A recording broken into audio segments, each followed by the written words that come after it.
What's on the silver screen? I got some takes you wouldn't believe. Popmosis Film. Hello, everybody, and welcome to the very first episode. This is a historic moment in podcasting history of Popmosis Film. I am Josiah, and I am a screenwriter, so I have a master's in screenwriting from USC, no less, and I just love film. I love storytelling. I love the structure of film and the art of film, and it's just a magical thing for me. I absolutely love it, and I am with two very good friends, and first up is my friend Paul. Yeah, this is Paul. I like movies. I like watching movies a lot with friends and no credentials. There you go. None whatsoever. It's okay. Paul the man who loves movies. Yeah, that's about it. Hi, this is Tyler from the Grand Geek Gathering, from everything. And I used to be a critic for a very long time of my life, till about 3 years ago, where I completely quit doing it. So yeah, I studied film.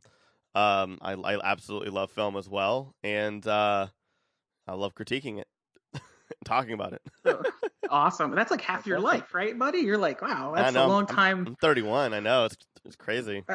That's more than I've done anything, like, really. So the first film we're going to talk about, so we discussed like kind of what to bring in. We're going to talk about good movies as we do this, bad movies in between, movies that have, bad reputations, but maybe one of us or two of us or all of us love it despite the world's hatred. But today we wanted to start with something that's just purely sort of a positive movie in a time of negativity where everyone's sheltered inside. We're not doing this in person because of COVID-19. So we're going to talk about Scott Pilgrim vs. the World. So Scott Pilgrim was released on August 13th, 2010 with a budget of $60 million, directed by Edgar Wright. It opened at $10 million and only grossed $30 million total. So it was a flop, really, by film purposes, other than Tyler, who I believe you saw in the theater how many times? I saw it in the theaters 9 times in total. However, I only paid for one. Oh, okay, so you see, you're the problem right there. Well, see, no. I went to the early, so I saw it at Comic-Con twice, and then I went to Austin where Edgar Wright was there, and Harry Knowles had the film, and Harry Knowles paid for the tickets. And now I did pay for a $30 Mondo poster for it that I still have, that's signed by Edgar Wright. And then every time I saw it was because of an actor was there. So I saw it at Comic-Con with the actors one time, and then they had the second screening, and then I saw it around here in Hollywood because an actor would just have it, and the tickets were free. And so I saw it with like Kieran Culkin, I think 3 times total. I didn't get anything signed. I saw it with Michael Cera in Austin, where he did sign. My Blu-ray is signed by him and Edgar Wright. And there's another one where it was Knives and Neil, or did a screening as well. So I almost every single time was because an actor was there and they paid for it, or it was like another thing or a screener or something. And I think I also saw an early screening of it as well after Comic-Con. That's the way to do it, though, buddy. Like, oh, the actor was there and they paid for it. Yeah. Like, that's awesome. Well, they did that because the movie wasn't doing well, so they were just trying to get people to go. And so I would go, and I would actually write about every single experience with it as well. So, and I didn't bring my Blu-ray because I was like, I can't do that. Not every time. It would be like packed. Yeah. It would be packed with signatures, which is the thing about this movie too. One of the sort of notes I wrote is just, man, this cast is just amazing. You have, Captain Marvel and Captain America alone. Yep. Plus, like, Michael Cera is now probably the least famous person in this movie, just about from the main cast. Which is weird. Yeah, like 10 years later. I would say this, like, it had a cast of like people that you just kind of knew, but didn't really like blow up. Like Anna Kendrick was in this film, which is insane. Yeah, I forgot until I watched it this time. Oh my god! Oh, I never forget. That's like, I never. Oh my god! Aubrey Plaza. Aubrey Plaza. I mean, this movie is the main reason why I had the biggest crush on Brie Larson. Well, no, I would say short-term 12 for her, but I would say but Anna Kendrick, I fell in love with like Anna Kendrick in this film. Yes, she is great. The name escapes me. Who played Kim? Alison Pill. Alison Pill, like Yep. for me, like when I watched the movie, she was like, I mean, I was married at the time, I'm still married, and but like she was the one that I had the crush on, the girl Yeah. from her, just like that. And it's funny because like you guys both know Judy, like she's the opposite of everything that is Judy in terms of personality. Oh, absolutely. Judy's a much more a Knives Chow, but we'll get to that as it relates to me personally. But yeah, Alison Pill for me, like it was just she was the person like that really stood out then and still stands out. Not like that. I mean, she just like I think her brilliance throughout the movie. I remember seeing her like in Dan in Real Life, and then seeing her in this movie, and I was like, whoa, she looks completely different. And then she was Zelda in Midnight in Paris, and I just like fell in love with her even more. Like that's where I fell in love with her. Exactly, because that's the thing. Like when you see her in this, you're like, wait, who is that? And then you're like, look the credits up. You're like, oh, that's an actor who can transform. That's a special talent right there. Yeah. So the movie. Let's talk about the movie. We're gonna jump into the movie. We're kind of gonna. The plan is to do things. Wait, Paul, as did you have anything to say about the movie prior? Before we get into it. Oh yeah, I saw it at Comic-Con 2010 at a screening, and there was a Metric concert along with the screening. Oh, cool. Which was like. It was the best way to see it. I got to see it with most of the cast, and we were in the same room then. I'm sorry. We were in the same room. We were both in there then. We probably were in the same room way before we ever like. That's pretty crazy. Yeah, everybody was there except for Chris Evans because he was filming, and Michael Cera had his cheap Captain America suit. I remember that. Yeah, that was like one of my like most fondest Comic-Con memories of like years past. Like I love looking back at that time, and like I just love Scott Pilgrim, and just like it was the best way to see it. I did buy a ticket to the theater to watch it, and loved it then. But I was really disappointed that it didn't do well in the box office. It kind of broke my heart. It went against the Expendables that weekend. I remember very specifically. Okay. I guess I'll share how I first saw it too. So for me, one of my writing teachers at USC, a guy named S.L. Stiebel, was a novelist, great writer. He's also a screenwriter, but he's the person who introduced me to Ray Bradbury. But Sid was the one telling me about it.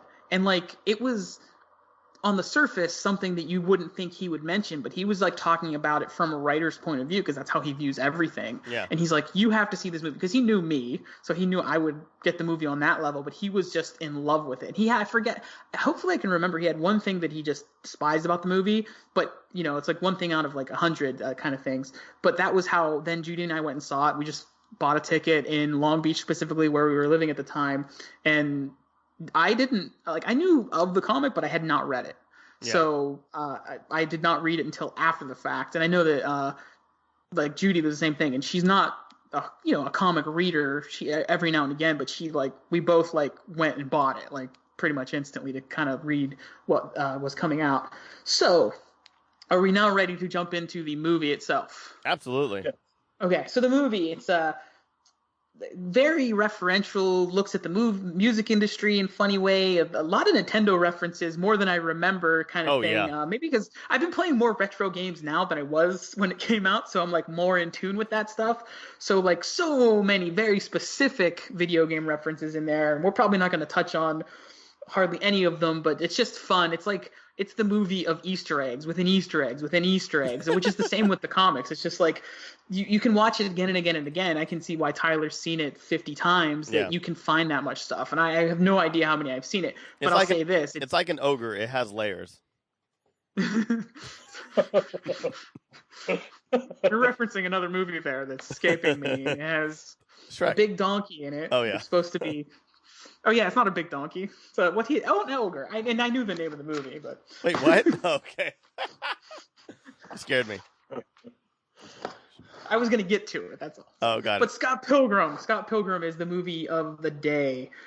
So the movie starts off with basically you're establishing the characters, and we're literally in the living room of the band as we are introduced to Scott's new girlfriend, Knives, who is the 17-year-old high school girlfriend when Scott is 22. So especially at that age, that's a big deal. Yeah. The older you get, that's less of a gap. But when you're 17 and someone was 22, that's... Actually, I guess I'll share this part now. When I was in college, I had a crush on this girl for a long time. So I was probably right around the same age, and she was like a freshman going into her sophomore year. And I didn't realize she was actually 17 because she started college early. Oh, wow. So then when I realized that, it kind of felt awkward. Like we kind of went on like a date or two, but it was never a thing, but still. So like looking back on it now, of course, like, now in your 30s and 20s later on, it's like whatever. But at that time, you're an adult dating a high schooler. So, yeah. But anyway, then we are introduced to the band, and like Knives, when she falls in love with the band and Scott in that moment, we fall in love with the band as they just take it away with the riff on the bass line from Michael Cera. And well, I don't know if he's actually playing, but I know he actually plays bass. Yeah. Yes, Sex Bomb. We are Sex Bomb. 1, 2, 3, 4.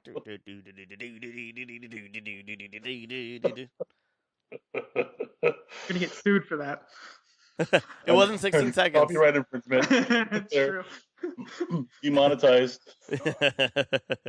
Just like my life. I love in the beginning though how it has that the beginning title screen of Link to the Past. How it has a sword coming down. It has that same audio cue from Link to the Past, and I remember hearing that, and it just brought so many fond memories. I love Link to the Past. There's some point where Scott wakes up and he says, "Hey." And it's a lot like the fairy from Ocarina of Time. Yeah. And another thing I was thinking of is how there's a love triangle with Knives and Ramona, and in a way it's kind of like a Triforce. So there's a love Triforce going on. Well, I think like even especially one of the other songs, when he is going through the when Ramona's going through on the mind passageway, when he's in the school, it's playing the Zelda music in the background. The title screen, right? The start screen. Yeah. Yeah. And like that. Ringtones were almost all Nintendo sound effects. The sound effects. Like that's the one I noticed. Like I want to like now go back and like catch some of those other things I didn't notice. Young Neil those has ringtones as his ringtone.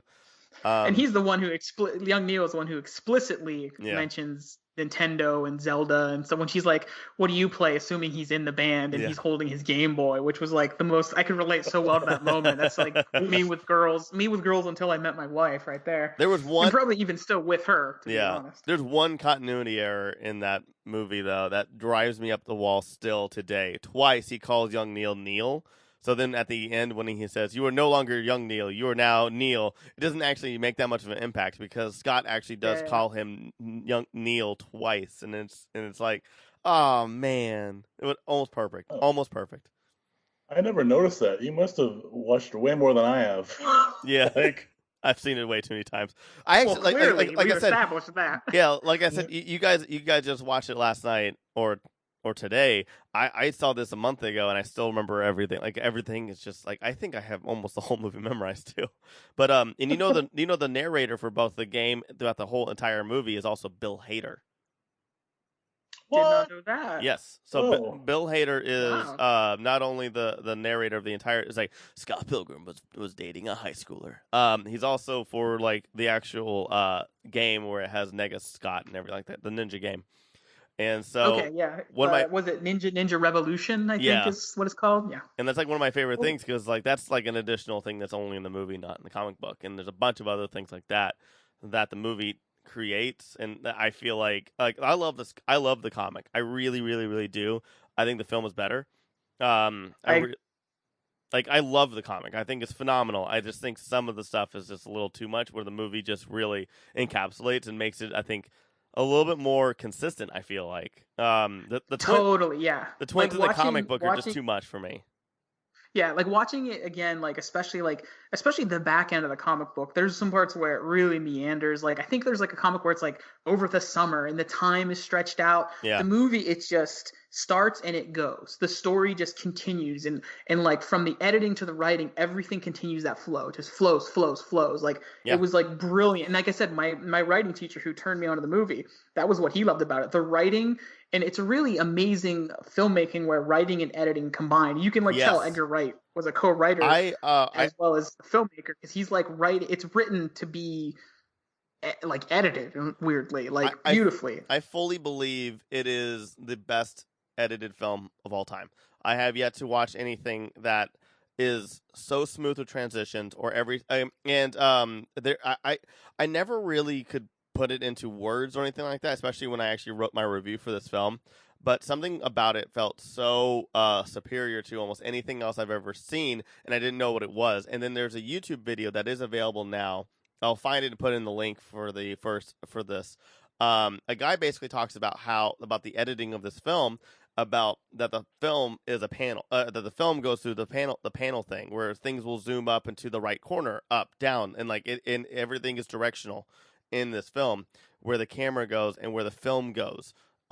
This film, like you said, does not stop, and that's not only with that's not even just with the script. It's not even with the action or anything else about this film that's going on in the film. It is actually the film itself. The film itself does not stop. It just keeps going and keeps moving, and there's no cutaway shot that isn't like a different side or something that it basically like a random shot that doesn't fit in with everything else. Every single cutaway shot still fits in with this whole moving insanity in Edgar Wright and the editor's brain, and that it's so different and good. And I've still have yet to see any film that has been edited like this one. It's insane. Yeah, every single transition was planned. And it's planned at the writing and that when it's planned at that stage, that's insanely brilliant because the flow of the words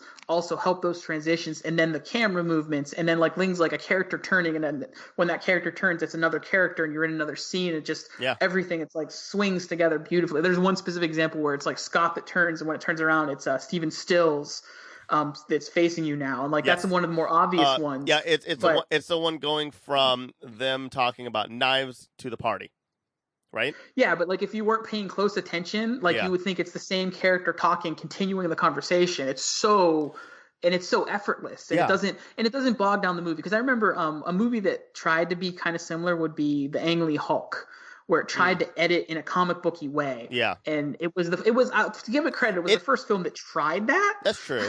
But but they did it with transitional things, weird transitional things. It is I know I see what you're saying, but I think it was more taking cues from Star Wars, with just the wipe. Yeah. And it probably got a little excessive. But I think what you're saying is I would say, I don't know if I would say it's the best edited movie ever, but it is for sure the best edited comic book movie without a doubt. And especially in a way that also brings the original comic book into it. So the style of it, titles and things like that. The guy in the YouTube video, again, if you haven't seen this video, it is good. He doesn't talk about how it's a panel in a comic book. It's just it's more of a storyboard. And the movie is just a moving storyboard. Like an insane movie storyboard is what it is. And that's what I love about it, where it's just I just could not imagine how, and I really wish I could see. I don't think I've seen any storyboards for this film, but how intricate and how amazing that would probably look. Because again, this movie completely relied on editing. Like what you were saying, the transition. There's just no transition. It just happens. Things just happen. Like where it goes from night to day. It just happens. It just goes.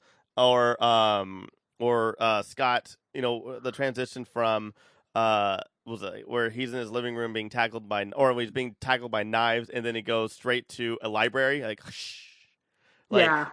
that. It just happens. There's no transition. It just does.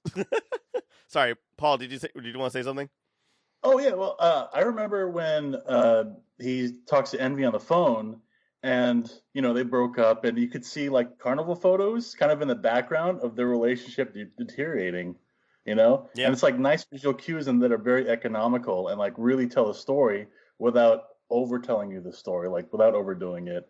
That's what I love about the movie. You learn so much about the characters without, the movie beating you over the head with that information. Yeah. Yeah. I so agree. flowing back into the story here, just to kind of get caught up, as we then have Knives, and we see Knives and Scott in a date, and basically what it is everything is easy with Knives, right? For Scott, because he's the older guy, everything is he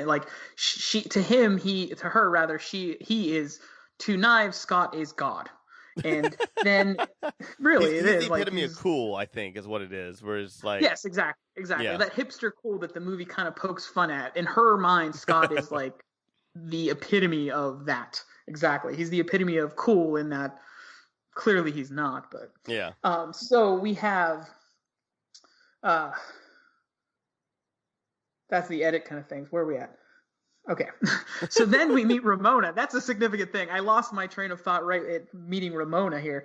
Meeting Ramona is the breakthrough moment because so I don't know if it's ever explicitly stated in the movie but I don't know, it might be that she uses a subspace highway to deliver her Amazon packages. Yeah. And so that's how she first kind of bumps into Scott. That they don't have in Canada. Just kidding. Sorry. They don't have Amazon? No, never mind. The highway, the internal, the mine highway. I was making a reference to the movie. She's like, "Wait, you don't have that in Canada?" Sorry. And I'm like, seriously? Oh my god, they don't have Amazon? Right now, it's like, what's going on? No, because that's also a line in the movie. It's like, yeah. Which is one of my favorite because that's like exactly from the comic as it is exactly in the movie too. When he's checking the email and when he gets the email from Matthew Patel. So basically, he meets Ramona, and then he meets her a little bit later, and then essentially once he meets Ramona, he's totally over Knives. Knives was like the rebound from we'll learn of his ex, and now he meets Ramona, and Ramona is the girl for him. Yeah, and so he is. He's moved on, but he doesn't have the courage to move on and actually break up with her. So they go through the repetitions of their dating, and it's a great sequence where it uses all those transitions that it used like just previously, like 2 minutes, 3 minutes, I don't know, 10 minutes earlier, where they're on this date and it's happy and it's fun, and Scott is the god Scott, and now we have like he's just bored with it, and she's still like, oh, and going through and he just doesn't care. So then that takes us to the first of the Battle of the Bands, where we eventually see the first of the Evil X's. And a fun fact that I found when researching this was, so Knives has that Sex Bomb shirt. Yeah. The actress Ellen Wong actually made that shirt. Yeah, she actually made it. Yeah, which is super cool to learn. Yeah, I was like, oh, that is so rad. Also, because I'll say this. Another real quick. Oh, sorry. Go ahead. I was gonna say, it's a good good time to bring up Knives being a young Chinese girl. They kind of they had that fetishization of Asian women. They kind of play on that joke a little bit as well, and kind of play on that. But my wife is Asian. I am Caucasian, and so I think she could always relate to Knives. But it's funny because my wife in high school, before I ever knew her, was a big NSYNC fan, and she still has a shirt she made for NSYNC that she made herself when she went to some NSYNC show. Like, she lived in Huntington Beach time and went down to San Diego to see it. So whenever I learned that like Knives made the shirt, I was like, oh my gosh, there's this weird deeper connection to Judy in that character. So well, I know that's the character that Judy connected with in the movie. So and there's also another fun fact. That place is a shithole. Oh yeah. That's another reference to the movie. It says that. Never mind. And I watched it last night. I know. I'm telling you. I know. It's now I forget what it's called. It's not called the boiler room. What is it called? It's called something. But it says on the bottom left corner. It says, "Fun fact: this place is a shithole." Anyway. Oh, it does. Is that the Rocket? The Rocket. The Rocket. Yeah. The Rocket. Yeah. It says the Rocket. And then fun fact: this place is a shithole. And it says the same thing in the comics as well. I don't know, Tyler. You should see me live. I'm much better live. Yes. So okay, we're at the Battle of Bands. So okay, the first in this sequence. So what do you guys have to say about what happens here? Because this is a big moment in the film. There's a lot going on. I mentioned Matthew Patel. I mean, there's a lot of stuff behind this. And my other thing is like with this film is like all the behind the scenes stuff is so interesting and fun. But almost the entirety of it is just ripped from the comic, and like it is shot so amazing. The whole Matthew Patel fight, especially with his hipster demon chicks, like everything is just like looks exactly like the panels. It's phenomenal. And they look great. The hipster demon chicks look so funny, and like and so out of place, and yet like so good as well. But Matthew Patel's great, just especially Pilgrim. And the moment where like he's like, "Are you a pirate?" He's like, "Pirates are in this year," and it was just such a great like offended, but like, how dare you question my attire? It was so good. Like I've had that. I've been the person that has been offending that guy before. Well, wait, we didn't talk about this. So who is y'all's favorite character in the film? Mine's Wallace. Mine's the roommate. Oh, yeah, I would say Wallace. In fact, I love when he says, "Watch out, it's that guy." Yeah, watch out. It's that guy. Yeah. It's that one guy. But also he has all the best lines where he's like, every time like the fight's already started, he's like, like, "Watch out, it's that one guy," or like, "Look out after Scott already gets hit," kind of thing. He's like, or you should break up with your fake high school girlfriend. Okay, or you should just break up with your fake high school girlfriend. There he is. No, but like, I love Wallace. Wait, who's your favorite, Josiah? It's hard for me to say. Like, I feel like it jumps around, but honestly, I like watching it again. It's probably, which we're skipping ahead to the next Evil X, I think it's Lucas Lee. Yeah. Like, I love that character. He's so like, good. If I think of any character, I've already mentioned in the sort of intro, Alison Pill as Kim, so she's probably there, and I would say her consistently. But when I watched it today, I'm like, man, just Chris Evans is so good, and it's so funny because it's like almost like this hilarious thing where we're kind of skipping ahead again, but that's cool. That's fine, yeah. Matthew Patel doesn't deserve our time anyway. That Lucas Lee, where he starts out like where Scott is like very starstruck by Lucas Lee. And then Lucas Lee's like punching him in the face and stuff, and he's still kind of starstruck. And he has the pen and the autograph. But then he turns to Ramona. He's like, "How are you doing? He seems nice," and like goes back into the fight. Yeah, like so perfect. What's up? He seems nice. Like, I like when he offers his hand to like pick Scott up, and he's like, "Hey, we'll go out for a beer. It's all right." Well, no. Yeah. Well, no. He's just like he's like No, it's basically when he's like, prepare for the wrath of the 7 evil exes. 7 evil exes, and he was just like, "Well, you don't know about the league?" He's like, "No." He goes, "Oh, well, my bad, man." And that's when he. No problem, bro.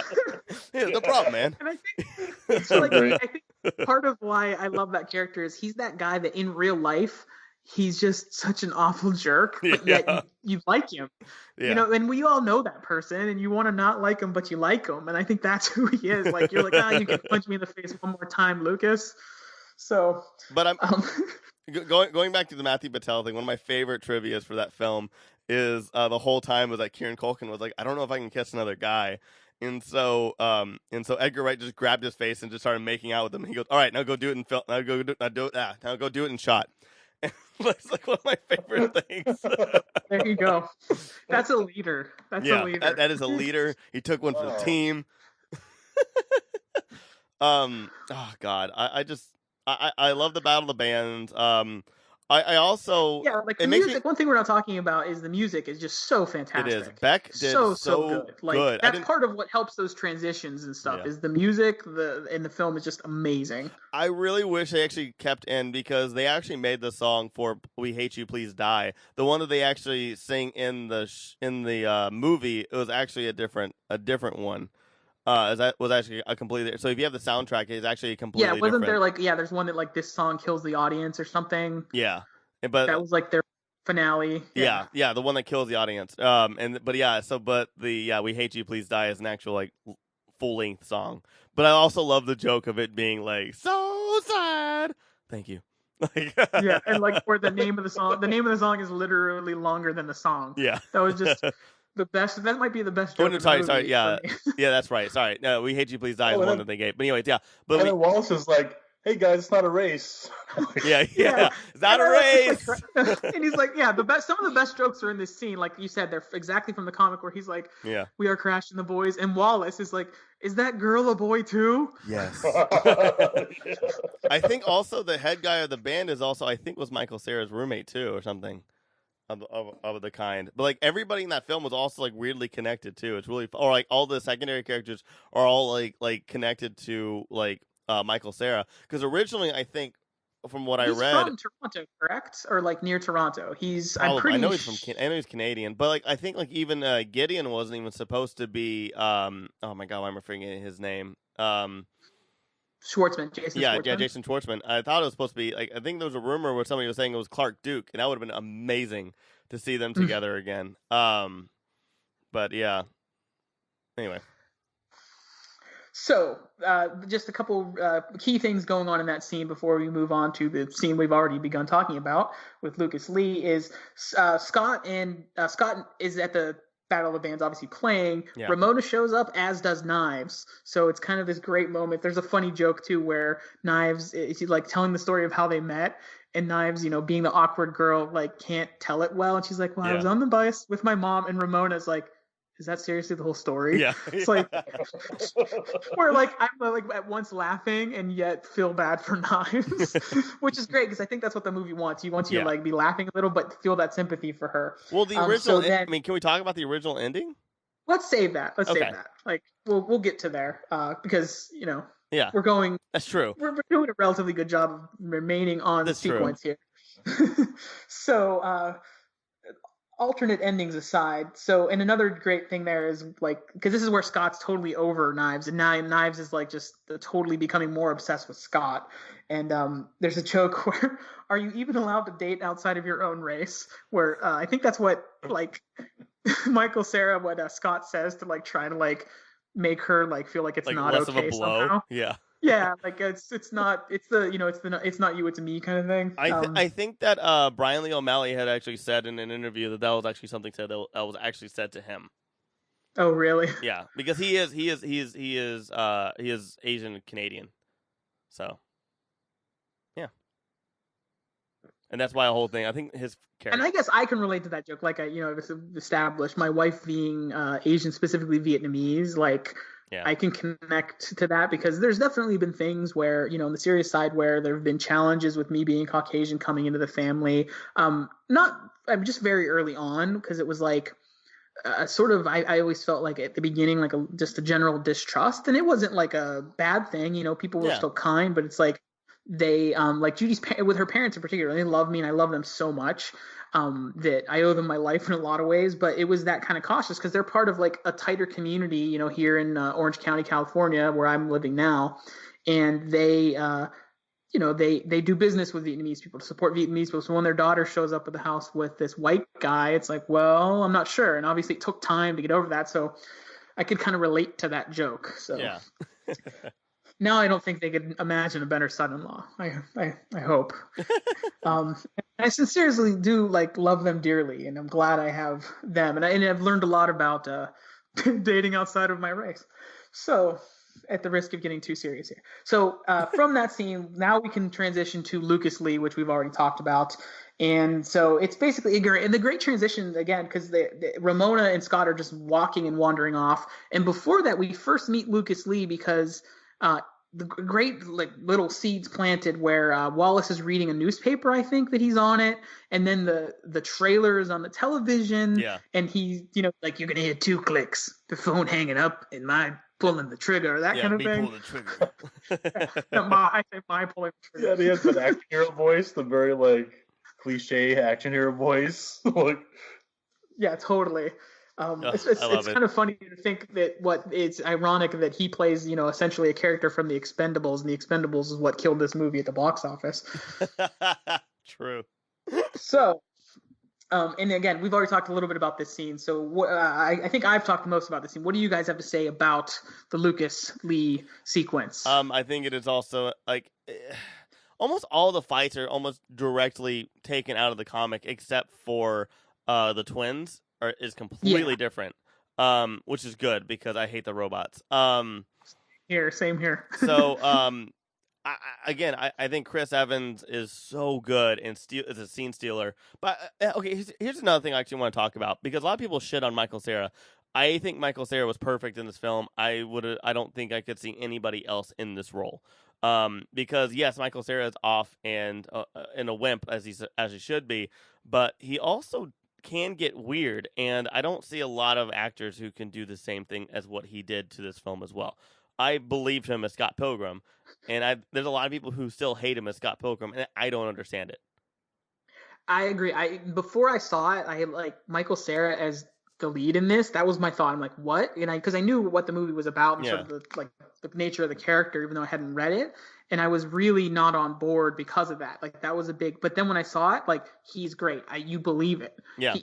I believe that movie's kind of tough. Yeah. Like it's not a real world tough. It's like it's this video game tough, and he epitomizes that perfectly. He's doing sword fights. The fight at Gideon is really highly choreographed. Like he had to do stuff. And I remember when I wrote the review for this film, it was the same day because the embargo went up, so the review came out at the same time as everybody else's review. Because a lot of us had seen the film prior to that embargo. So when you write reviews, they can only come out whenever the studio tells you can, and they give you a time and a day where they're allowed to come out. Most of them are the Tuesday before, like the Tuesday of opening, or sometimes it's even on is the day after the red carpet. It just depends. And I remember mine came out, and I think it was also Slash Film and another critic. All three of us said, "How does Edgar Wright make Michael Cera look like a better action star than Jet Li in Expendables?" Like all three of us said that. Like it's insane. And I think, yeah. And the point, and what it is there, it's like, it's action movies. It's also it's acting. Like Matt Damon's a great action star because he's a great actor. Yeah. Michael Cera is a good actor. He can act, and like you believe him, especially like late in that movie when he goes to Gideon and he is fired up. You believe that he is. Yeah, absolutely. It's not like and like maybe he'll get. Maybe he'd lose that fight, but I believe he has the balls to step into the ring, kind of thing. So, and ironically, we're talking about he's believably tough, and he tricks Lucas Lee to beat him. Yeah. Can you do one of those thingies on that rail? You can talk about a grind. What is it about Michael Cera that people don't like? I think it's the same thing with Jesse. With what's his name? Yeah. I just think people just don't like how off-putting they are, and that they think that they're one note because they get typecasted. I think that's what it is. I think that's the only reason why people don't like him. But the thing is, being typecasted is also good because I think Aubrey Plaza is also typecasted. I mean, maybe not Aubrey Goes West, but she's pretty typecasted, and I still enjoy her role in most films. Like, there's something to be said. Like, it sucks to a degree, but when you're better at that than anybody else, like Aubrey Plaza, no one could do it better than her. What she does, like nobody. That's a thing. Zooey Deschanel is typecasted as a character who's interesting, and she's one of the worst actresses out there. Buzzing. Man, the one person who's not in this movie. Yeah. Tyler's got to throw shade at. Thank God, I can't stand. I think I've been on record so many times talking trash about Zooey Deschanel. I'm sure she's a fine person. I think she's not a terrible singer. I hate when she sings. I hate her singing. Oh, I like her singing in the Winnie the Pooh. I hate it. In the 2011 Winnie the Pooh. Have you listened to She and Him? Her like music album? Oh, absolutely not. No. I mean, it's so flat. She's just so flat. Oh yeah, I bet. She doesn't have a range. But she did a great job in the Winnie the Pooh 2011 movie. The whole soundtrack is her, and I think somebody, like, I don't know if it's her band, but she sings it and it's great. It matches well with the tone. But that's a whole. I haven't seen it, but I have a 3-year-old. You haven't seen the 2011 Winnie the Pooh? Oh, we had to do an episode on that one then. Is that the one with like that creepy CGI Winnie the Pooh? No. It's 3 different stories. It's the one that came out. It's all hand drawn and it's gorgeous. I think it's one of the best hand drawn animated films of Disney. Like, I think it's some of the best animation Disney's ever done. Honestly, there's a whole Honey song. And, like, you would, like, swear that, like, there's a little bit of CG in it, but you would definitely not. It's hard. It's hard to tell which one is which. And, like, there's parts that you would be like, okay, that's CG, and it's absolutely not. And you're just like, how the fuck did they do that? It came out the same day as Harry Potter Part 2. Oh. Okay. Yeah. Oh, you mean the Deathly Hallows? Yeah, Deathly Hallows Part 2. I just said Part 2 because it's the only one that's a Part 2. It's funny for me. I knew Michael Cera from Arrested Development, and I think Superbad came out before Scott Pilgrim, right? It did. So I knew him from that. That was his first film, I believe. And I think Superbad was kind of the movie that showed to me sorry to cut you off, Paul. Superbad was to show the movie that he could do this kind of movie. Yeah, absolutely. Like I liked him from those two things, and I didn't know much about Scott Pilgrim before I saw the movie. Yeah. I just came into seeing the movie. I was excited about it because of Edgar Wright, because of the Cornetto trilogy, and so I didn't have I totally associate him with that part, and I couldn't see anybody else doing Scott Pilgrim other than him. See, I saw him in Superbad, which I really liked, and I knew him from Arrested Development, which I loved. And then I saw also Juno, and that's when I was like, oh. But when they cast him as Scott Pilgrim, I was fine with it. And then I actually read the comics for the first time in line, waiting for the movie, because I bought them at Comic-Con, and I just read them all. And I had my Comic-Con bag, and they were just all in there, and I read it all going into the film. But I think also like Nick and Nora's Infinite Playlist came out before Scott Pilgrim. Year One came out, Paper Heart, Youth in Revolt, which I actually really liked, and I think people haven't seen it. There's a few things that he came out in, and it's just like, I mean, it's funny though, because this is clearly the peak of Michael Cera, right, in that era. Like, yes, this is the golden age of Michael Cera. Yeah. And he's always very good, and his best is probably This Is the End, where he plays the ultimate parody of himself. Yeah. What the fuck? My cell phone, and then he gets impaled. Getting us back on track with this film. So he defeats Lucas Lee, and then we have a scene where back at the apartment with Wallace, that this is the L word scene where he's like, the L word, Scott, and he's like, lesbian? And he's like, the other L word, and he's like, lesbians? And he's like, love, Scott, I'm not trying to trick you. Yeah. That was like one of my favorites in the movie. Like, so then it's kind of like that, that's a turning point for Scott, where he does realize he's in Lesbians with Ramona. Yeah. And so he then sets out with new resolve, but immediately, the wrench gets thrown into it when his ex, Envy, calls him on the phone just to kind of screw with him, it seems. Yeah. And that just totally shatters his, as soon as he gets a backbone, it breaks in half right there. At the same time, Knives is becoming more obsessed and dyes her hair blue to look more like Ramona. Well, she knows that Scott's with, they actually break up. Especially after she finds out that he used to date Envy. And yes.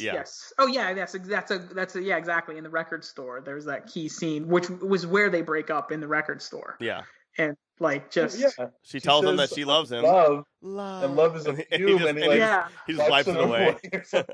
Which is the most, that's, again, maybe like the more I watch this, maybe Knives is my favorite character, because I just feel so much sympathy for poor Knives.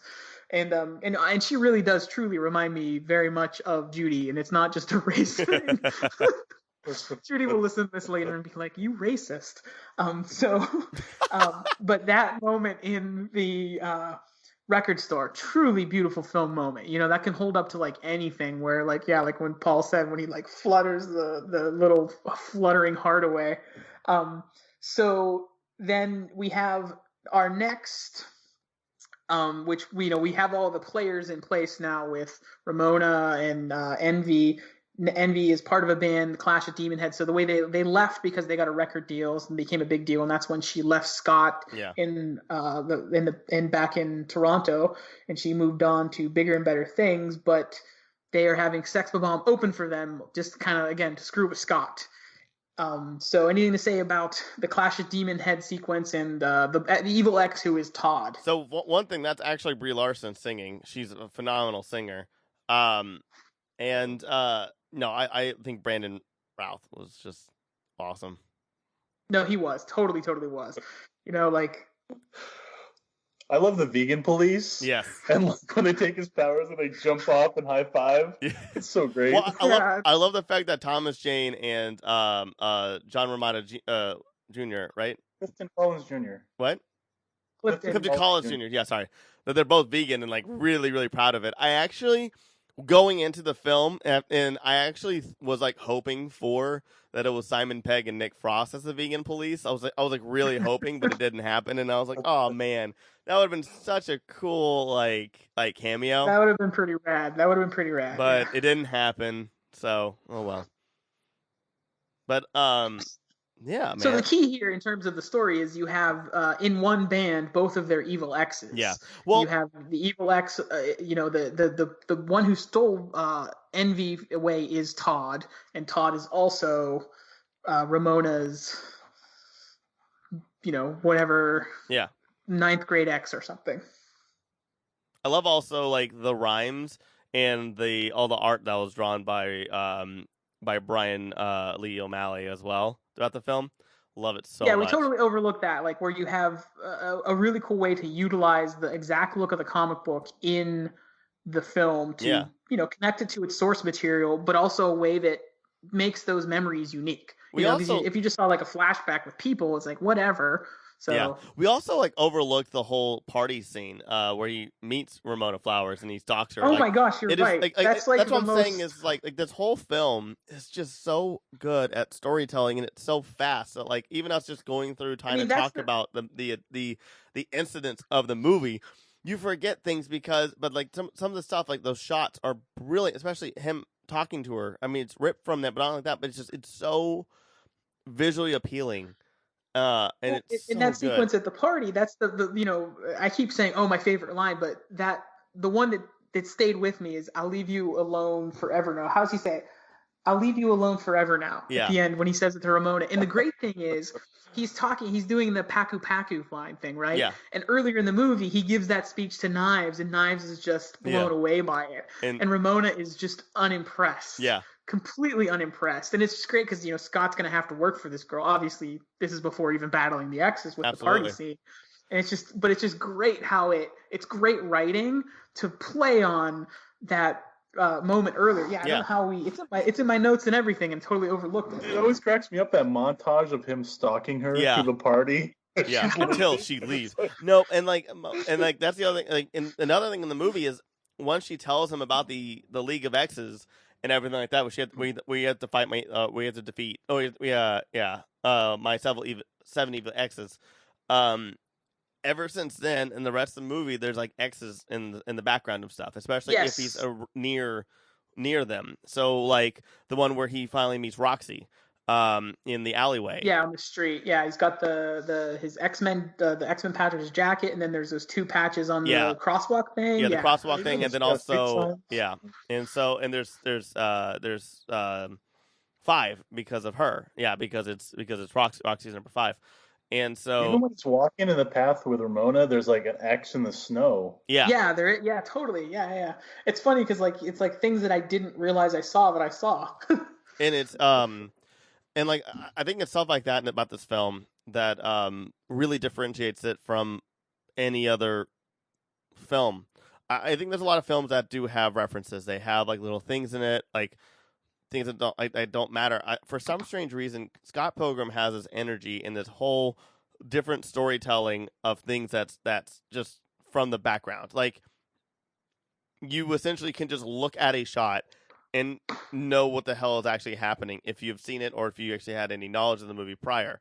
You can walk into a shot and then if there's no evil X or there's no or if there's no conflict, there's no X's on the screen, and you just the scene starts. There's no X's. Oh, okay.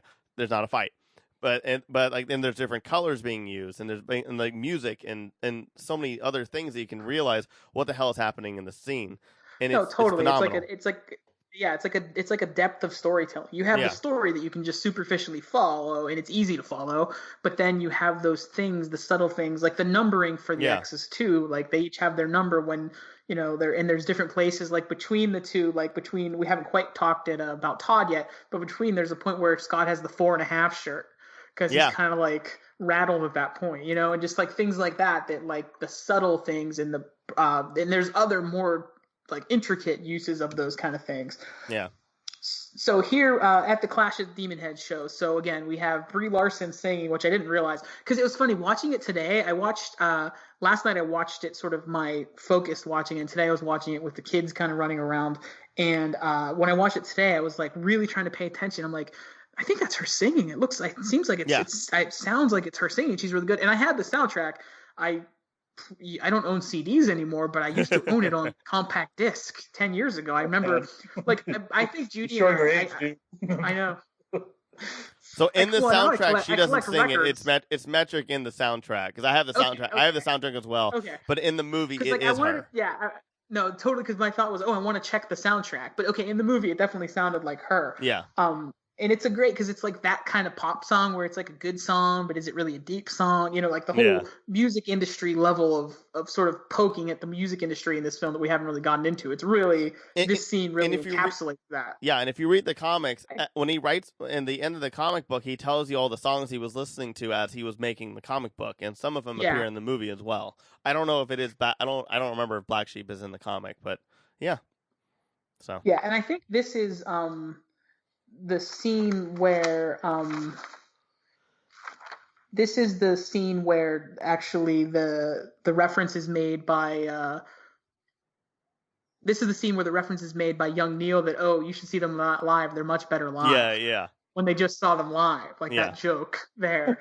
So like this is that scene that really, it's like if you didn't get that this was a dig at the music industry, kind of like in the pretentiousness of like sort of hipster culture, that it's kind of right there for you. Absolutely. So we have the vegan battle fight where Scott is just outmatched. It's also the part where Todd punches knives and knocks the highlights out of her hair. He knocked the highlights out of her hair? He knocked the highlights out of her hair! And then that's where the vegan... Yeah.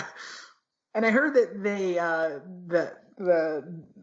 they didn't want to use the F word otherwise because of the use of cocky cock here. Yeah. Like that they wanted to have that one in it. And it's great. And that's one of those moments where that's tough Michael Cera and believably tough Michael Cera. Yeah. Like that moment where he stands up to you'll pay for your crimes against humanity. Yeah. Yeah. Absolutely.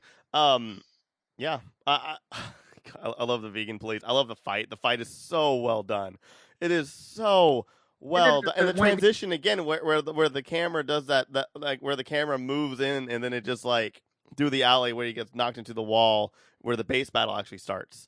Like it's so and the way smooth. It uses, when the bass battle starts, it uses the music and like it creates a visual for that music with the dome, like where you see the dome coming at you thing, and like exactly, like in a brilliant way, so that the transition is not just like visual, it's auditory as well, and so it's like you're fully drawn into that moment, and it really honestly it gets like all of the what's it called I'm done. I was like, what is Tyler gonna say? I don't know. It was gonna be so good. Like that was everything. I always joke. It was very climactic. It was very climactic. Unlike what I was saying. My joke in those situations is like, well, it's gone now forever, but it was the most brilliant thing I was ever gonna say. I just can't remember what it is. And this is just a tribute. A little Tenacious D reference there. There you go. So I was wondering, the fight graphics, like the verses and like all the sound effects, what video game is that from? I think Virtual Fighter. Is it the fight? Some of the fight stuff is. I think whenever like they're like fight, I think it's Virtual Fighter for some of it. I'm pretty sure. Like now I'm doubting myself, but I thought that was Virtual Fighter. I was thinking it was Tekken because Edgar Wright like mentions that he played Tekken like in it could be Tekken because I'm trying to think of the games that I played a lot at that time that remind me of those sequences, and it's Virtual Fighter and Tekken. Those are the two that kind of are the ones that stood out for me. Mm-hmm. Yeah. So Scott defeats, if you guys want to look that up, Scott defeats the vegan Todd by tricking him into drinking the half and half coffee. Yeah. When he, thinks really hard about in my mind's eye and stuff with the one with the soy milk in it to trick him to be breaking vegan rules. And then when the vegan police show up, part of the joke is that he's like, gelato's not vegan? Milk and eggs, bitch. And he's like, you had chicken parmesan. He's like, chicken's not vegan. Yeah. Like, so good. So that brings us to meeting Roxy after that. Yes. Which is great. Meeting Roxy. And the other thing is one of the things that we haven't mentioned where Scott would always say evil ex-boyfriends. Yes. And Ramona would say evil exes. And he would just kind of brush it off. Yeah. But she would always correct him, and you kind of didn't know what that meant until now when Roxy shows up. Roxy was done so well. Like honestly, she was a better Flash than than what they've done with the Flash TV show or Justice League. Like I love the look of it, where it's just a blink, and it's like, and it looks so cool, especially when he punches her, and all those black streaks and stuff happen. Like, yeah, that's pretty cool. And like, yeah, and then she like, yeah, streaks across and then like crashes. Yeah, it's like, you punched me in the boob. I want to be on. I want to be on record and say that you, Mae Whitman, you are a better Flash than Grant Gustin or Ezra Miller. Yes, and also we should mention, so Mae Whitman, just connecting it to she is Egg. Yeah, Egg from Arrested Development, or Anne, who I didn't see her there, or Belle, you know, because she's shaped like a. Never mind. At least I got that reference this time. I've been off my rocker today. So, but yes, you know, it which just kind of adds a level to it. You know, if you watch Arrested Development, now he's fighting with Anne. Just hilarious that he's having to do the fight, and of course. The fight actually occurs. So they meet in the street first, and the fight happens later. So they meet in the street before the whole sequence we just talked about with the clash of the Demon Head and the vegan police and all that. They meet before that. That's when that street sequence we mentioned earlier happens. And then Roxy shows up at the after party. And the after party is where when they walk in, there's a big 4 sort of as they enter the building. Another one of those clear cues that this is going to be a fight when you see those numbers. Yeah. You know, Scott doesn't want to hit her because he's, I guess, gentlemanly and doesn't want to hit a girl. And so that's when Ramona pulls out that giant mallet. Yes. The giant mallet out of her back. Wait, Roxy's the 5th one. No. Oh, the that's twins right. are the 5th and 6th. 5th and 6th, that's right. And you know the funny thing is, Tyler, the reason I know that is I wrote it down wrong in my notes. Yeah. And I had to scratch it out and rewrite it. So I had to double check it. Yeah, you're totally right. I made the same exact mistake 5 hours ago. Yes. I always forget. Yeah. 7. Yes, so she is the 4th one because the twins are 5 and 6. Yes, that's which right. threw off my numbering when my notes are organized basically by the number of evil X's here. And it throws off everybody with the comic books. We're like, well, okay, if there's 7 evil X's, why are there only 6 books? Totally. Which is, even right now, even though I read them, I'm like, wait, why are there only 6 volumes of it? I'm like, oh yeah, that's right. We're only 6 because Brian Lee O'Malley, you cheater, you. I'm just kidding. It's a clever cheat. It is. It worked. So, Scott refers to it as a sexy time, which is funny because, like, when he can't, you know, he's in lesbians with her, but when then there's an actual lesbian relationship, it's sexy time. He can't, like, say the right word. Yeah. And then that's like the battle is cool because Ramona gets into the action with the big hammer, and that's one of the things that is a very video game reference where. You know, like I literally 2 nights ago finally beat Breath of the Wild, and you have your armory of like 70,000 things you can carry, but you're just this one little elf guy walking around Hyrule. Yeah, and it's that joke where yet you pull out this giant mallet from your little bag. And there's also that one part like with it, like even Edgar Wright even talks about if you actually haven't watched or listened, sorry, I guess would be the better phrase to. The commentary, it's brilliant, and they talk about how they really try to have Scott be in her purse, like in the comic book, but it's just like they were just like we just could not do that. Like you couldn't, achieve it. Yeah, like that would have been so tough. And it's kind of one of those things where I was thinking about that today, where the comic book, one thing it does well is it gives you more of the sort of the nature of the world that they exist in, the more the animated of that like world. The more but at the same time, rules, when you in a film, when you can do it and do it quickly and just get people on board, at that point, if you buy the other things in this world, you're going to buy that she can pull that mallet out of her bag. Well, you know what I mean? Like, I think the whole thing about the movie, when something fantastical happens like that, there's like weird effects going on in the background that differentiates basically like that is taking whatever is happening on screen out of reality. Like the whole Matthew Patel fight is so cartoony. Everything is so bare with Todd. And then of course, everything is so like who's on a movie set in real life. Like, like every moviegoers don't really know what it's like to be on set, so they kind of fantasize, and fictionalize, especially like a film set, especially with all those having all the stuntmen there, and him doing like all these lines and all these things in just one take, and then they're like, okay, that's a wrap, like when he's like jumping off of like that's not how movies are, but like it's so cartoony and weird. That's the whole thing about this movie, where I think the weird cartooniness of it actually works because the rest of the movie looks like a film. It looks realistic, and then when it's actiony, they do really fantastical things to really bring you out of the realistic thing and kind of and it allows you to kind of like be okay with it, where it's not off-putting or anything like that. Do you know what I mean? Kind of. Yeah. No. Okay. Exactly. Yeah. The movie, like it does something in each of It those has all the sequences graphics and everything that to differentiate yeah. itself, to show you this is, something. It's like in a, if you watch just even a paranormal type movie, there's going to be some kind of music cue or something that'll let you know paranormal stuff is happening. Yeah. It's or there are health bars or something like that, or it's like, it says Ramona enters the fight. It also can just like kind of show that all that stuff is just what Scott sees. And then when the fight's over, it just goes back to normal, where it looks like a normal film and like real life. So like that's the thing. One thing that happens is like all the fights are essentially like they just look exactly how, like, where he's just beating up Matthew Patel. That's just probably Scott Pilgrim, just like what he sees and how he feels the fight is going. Everybody else is just he's just beating up a guy on stage, like like. Yeah, no, exactly. Like there's another version of this video. Like Scott Pilgrim. Yeah, he's not flying. He's not flying 80 There's feet up in the air. He's just kind of like slapping and beating up and just there's another beating version up of a this guy. that exists that it would look like the real Michael Cera slap fighting someone, like like if I were in a real fight, it would be just this awkward flail kind of thing. That would be what I would do. So and my eyes closed, and then but in my mind, like I'm doing a backflip and I'm like shooting Voltron beams out of my hand, that kind of thing.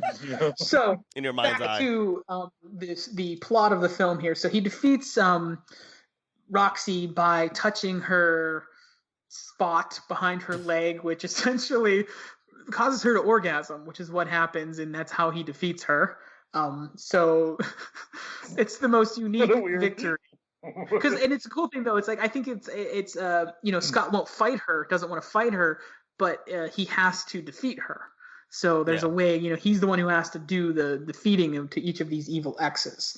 So then there's a real important thing that happens after that battle though, is he's kind of fed up with Ramona at this point. Like he's really mad at her. There's a great speech that I failed to write down where he talks about like his ex. And he's like, I had to fight a giant robot to get to him, and then before that I had to fight 60 guys just to get to him. Like, and I'm not doing it well, but and then he punched a hole in the moon for yeah.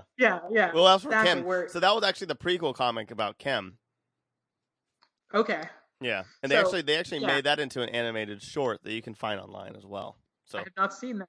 It's so good. It's actually, but it's a lot. You reuse a lot of the people. So like Jason Schwartzman, it actually comes back and is Kim's, like the guy who captures Kim.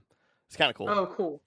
So, but yeah, just like kind of getting that moment where like Scotch just, he's just frustrated and fed up, and then Ramona's like, you're just, you're just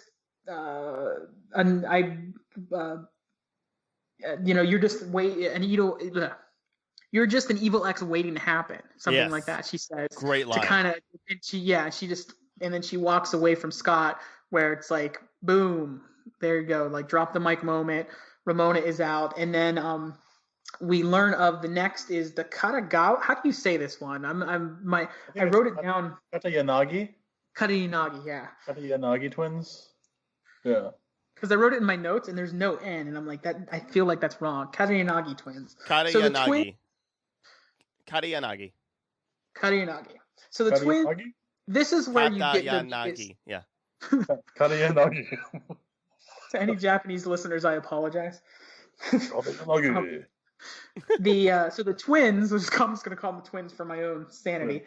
The twins in the comic, this is where you have one of the biggest differences. The twins in the comics are robot makers, and it's a robot battle. And this is one of the slowest points of the comic version, where it just comes to a crawl for this part. Whereas in the movie, because it's the way they structure it, it just keeps on. The movie is like forward momentum and does not stop. Oh, yeah. Yes. I just realized they're double dragons. Yeah. So double dragons. Yeah, so it's supposed to be like double dragons and then Pokemon, kind of. That's what it's supposed to be. Yeah, that's just realizing that. I always thought it was kind of like a little bit of a Godzilla King Kong reference too, where you have the Japanese guy with like sort of a lizardy creature, and then the the American kids, Yeah. or not, well, they're not American, they're Canadian, but the North American with King Kong, who is iconically more of the West. So that kind of like there was a little bit of a level of that going on. So it is unique because it's an ant versus ant battle, which is just great, especially for the visual of the film when that first shot where it's like, go, and it shows the stages with the audience in between. And my first thought was like, oh my God, I would love to go to a show like that. Right? Like a real Battle of the Bands? Like yeah. Like Amp versus Amp. But like, no, but yeah. That whole fight is I love it. I think it is so more effective than him just being up robots for like 5 minutes. Like I would much rather them really incorporate the importance of music and the fantasticalness of music, and then them proving themselves, with shitty equipment versus people who have like the greatest equipment on the other side. And it's like, but my music is more music. Like it's more powerful than yours. So yeah, totally. Yeah. Today it was cool too. This scene was on later, my daughter Penny was watching something. She was on my computer. It was like close to her bedtime. She was, kind of chill time for her. Yeah. And I'm watching it, and she was like, "What's that, Dad?" And it was this sequence. And I said, "Oh, that's the good guys are gonna play music against the bad guys, in her world." And then the dragons came out. She goes, "That's the bad guy, Dad?" And I'm like, "Yeah, it's the bad guy." And she's like, "Oh no!" And I'm like, "It's okay. The good guys have one too." And then that's when their sort of Yeti creature came out of the amps, and so Penny is like rooting for the Yeti, which is just a cool moment for me as a dad, where it's okay. You can teach her while she's young to appreciate Yeti monsters. So that was a cool moment for me. But this is kind of like, I guess it's because they're Japanese, and in terms of the actors, there wasn't. Did the characters in the comics they talk, but it's in Japanese, right? Yes. Like or something where it's like, yeah. So they in the movie they speak not one word whatsoever. They're just at their sort of keyboards or DJ booth, whatever it is, and they never speak, and they're only on that stage. So. Yeah.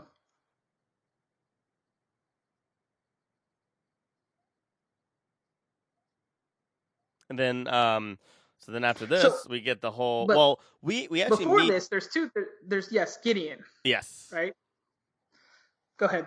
Talk about Gideon. No, it's like we actually meet Gideon at this show, and then you also know about the microchip and everything. Yeah, you get, like those seeds are planted. Yeah, exactly. And godly, and then he gets a life. Yeah, the one up. I love. Oh my god. Anyways, go ahead. Well, I mean, we also glazed over all of the brilliance of Wallace scenes, but I think we're all gonna have the same note that all Wallace scenes are gold. And yeah. And one other thing I want to mention before we kind of get, because we're basically on Gideon now, we've flowed through. So one thing that I didn't mention is Tyler did mention there are 6 volumes of it, even though there are 7 Evil X's. There are 6 volumes, and the first volume is Precious Little Life. And when the film was actually greenlit, when that one came out in 2004, right? That's when that came out. And sometime around that, I think probably by 2006 was when Edgar Wright was then attached to it. And at that point, if I'm not mistaken, maybe the first 2 volumes were out. The first one is Scott Pilgrim's Precious Little Life, and then the second one is, and I don't know all the names, but the second one is the important one, Scott Pilgrim versus the World. Yeah. And so then there's like Scott Pilgrim and the Infinite Sadness, Scott Pilgrim versus the Universe. I think is that the last one. I can't remember honestly. I'm not sure, but they use some of those titles. You can see behind Tyler. That's convenient. Yeah. Well, I keep him close to me. I can see behind Tyler. But yeah, the point being is it's interesting that for the film they called it Scott Pilgrim versus the World, which is the second volume, and the working title was Scott Pilgrim's Precious Little Life when they first were developing it. I guess they thought Scott Pilgrim would help it at the box office. Maybe they should have called it Precious Little Life. I don't know. But that's something I forgot to mention sort of out front, though, that it was kind of interesting that they pulled the title from the second book. And we've talked about how Finest Hour is the final one. Okay. Sorry. So Universe was the second to last? Yeah. So it was Precious Little Life versus the World, The Infinite Sadness, Gets It Together, the universe versus the universe, and Scott Pilgrim's Finest Hour. Yeah. Yeah, and I think Gets It Together is another one that they use like as a title within the movie. The Infinite Sadness is within the movie, so some of them are still used within it. So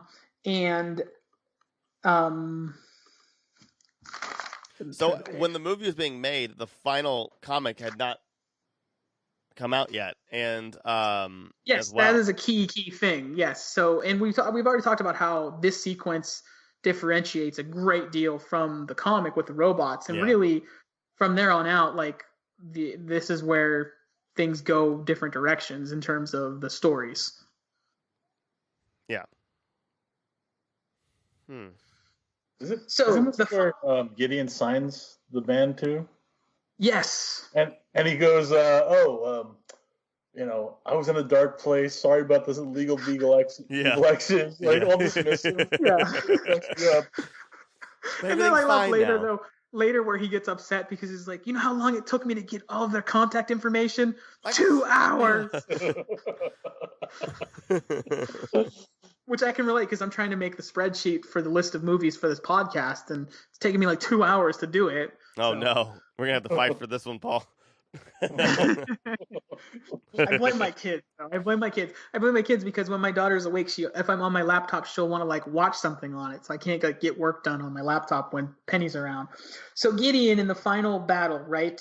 We're building up to like Tyler said, we know that Gideon has control of Ramona, literally has control of her through the microchip. Very I always think of that inhibitor from Spider-Man 2. It's like and I love Spider-Man 2, except that moment where he's like, I have an inhibitor on the back of my neck that will guarantee that nothing will go wrong. And then it blows up immediately. Yeah, then it shorts. It shorts off like that. I didn't mention that. Come on. But anyway, point being is we have that we're leading up to the final confrontation with Gideon. So what do you guys have to say about Gideon? Like Paul mentioned how the band gets signed here. What do I think about Gideon? Or just the whole sort of I think it is actually one of the best endings of any film. I really do. I think it's just every single line, every single thing. The choreography is unbelievable. I love, especially like when he dies and he comes back. Like Gideon goes through the entire thing and they just reshot it and everything with those different dialogues, but then Gideon responds the same way. But like if you look back, like Ramona has a different when he comes back and he says different things, like he's just like Kim, I'm so sorry, Neil, you now be known, or young Neil, you'll be now known as Neil, and then he tells Steve, Steven is like, you guys sound way better than without me, and and so like everybody's completely different, and then even Ramona actually has a completely different expression, and it's just Jason Schwartzman just going through the same. So why would you want to do that? And in the moment where that moment too, where then he's like, "You're fighting for her." He's like, "No, I'm fighting for me." Yeah, that self-respect where it's transition. Like this fight is this is my fight. So great, but like and like it's so good, especially like when he dies and he comes back, because like your hair's stupid, and he's like a different, like when he goes in, he goes in a little bit. The first time it's like a little bit nervous and skittish and like unsure of what it is, but when he knows and he has that sort of dream sequence where he talks to Ramona, it's like he's like, no, I'm going to do this. Oh no, I'm talking about when he's going through the bouncers, when he's going through the quote unquote mini bosses, the bouncers. Yeah. Your hair is stupid, and they just burst in the coin, and then and I forgot what he tells the next person actually, but I think he just threw them into them. They explode through into the elevator door. And and man, I just it's so like both times are so good. It's so well done, and the choreography is great. And even I don't really say this, but like the stunts are phenomenal. Like the stuntmen and women on this film are great. And even the chords, like the chord work in this film, especially at the ending, is so good and smooth. Because he's like jumping all around the set, fighting people, and it looks so like honestly, oddly natural. Like I honestly, Yeah, it does. I think it actually looks way more legit than like Crouching Tiger, Hidden Dragon. Like he's just like bouncing because there's weight to it, there's gravity to it. But Yeah, yes, there's he's no, jumping yeah, it's 13 not feet that up in the air. floatiness. It's not He- floaty fighting. But It's like there's and gravity. Exactly. and I love it. There's a lot of movies that like they use a lot of wire work, but it usually just doesn't feel it. I think because they have it to where it's like it's slow, and I guess maybe it's a safety thing or it's just maybe it's just a filming thing where they just want like oh, he's jumping, look at that, it's so fast. Where this movie they're like, no, he's going up quick, falling down quicker. Like it's that's the one thing about it I just love about this film. It's just like little things like that where it doesn't. I feel like it's not like this whole thing like a lot of other movies do. Like, look at this wire work. Like, look, they're jumping. It doesn't like fantasize or romanticize that the characters are doing anything out of the ordinary. This one, they're just like, yeah, he's jumping 13 feet up in the air. Who gives a shit? Like, yeah, like watch the fight. Like it just happens. Like, what were you gonna say, Paul? Oh, I was saying, I thought that like when he first battles like Matthew Patel and Lucas Lee, it's like this very elaborate battle, almost like Dragon Ball Z. Yeah. And then I like how this one kind of juxtaposes that, and that it's more grounded and it's more him and Gideon on the same level.